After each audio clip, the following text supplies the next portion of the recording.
Hello guys, this is a 2006 Toyota Highlander and it has the maintenance required light on.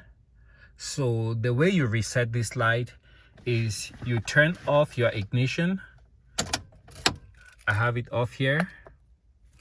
Okay, turn it on and don't start the car. You're not cranking the car, you just turn it on.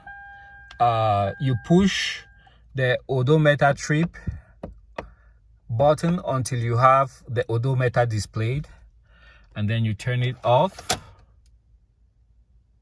and then you're gonna turn it on while pressing on that odometer button. So let me see if I can have my phone sit here somehow. Kind of tricky. Let's see if I can do some kind of magic here. But basically you press that button and hold. Yeah, I think I found a way I can do that.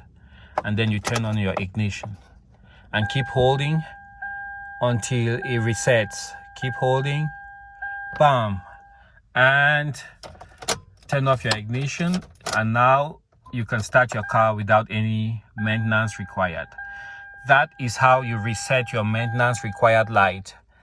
You press until you have your mileage displayed, and then you turn off the ignition, press and hold this button, turn to the on position without cranking the engine, and then it will reset the light. Keep holding until the light goes off. Thanks for watching. See you guys on the next video, and bye.